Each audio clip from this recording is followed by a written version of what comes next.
Photographer Robert Landsberg sacrificed his life to save his photos during the Mount St. Helens eruption. He laid on top of his film, letting the volcanic ash cover him. 17 days later, his body and the preserved photos were recovered and used to document the eruption. That's fucking insane, dude.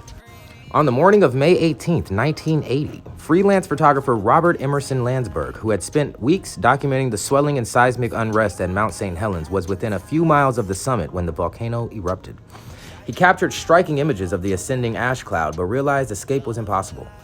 In an act of selfless foresight, he rewound and secured the film in its canister, placed it inside of his backpack, and then shielded it with his own body as the scorching pyroclastic flow engulfed him. 17 days later, Landsberg's body was recovered, and astonishingly, 17 days later, Landsberg's body was discovered, and astonishingly, the film survived intact. The photographs he took that fateful morning were developed and published in National Geographic in January 1981, providing one of the most haunting and scientifically valuable first-person accounts of the eruption. Shit! Y'all got something in y'all life that you willing to sacrifice like that? Let me think. I have drives and drives and drives of music, like gigabytes of music. I don't know if I'd lay on top of that bitch and take 30 bullets, though. I'm not gonna lie to you.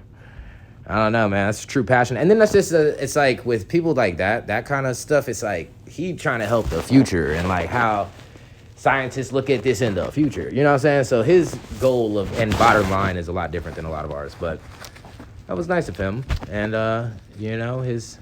What? Fucking crazy, dude. Can you imagine if that was like your dad or your husband? Like, yeah, he killed himself over a pack of pictures. No, he said. He wasn't going to escape anyways. That's what happened. But it was also because of his own doing. He had basically gotten so far up while it was about to erupt that he got trapped. So it still was his fault. Yeah. Well, I guess if it's your fault, he's like, well, shit, we got to make this worth it some way. Shit. And he was in National Geographic the year after he died. So.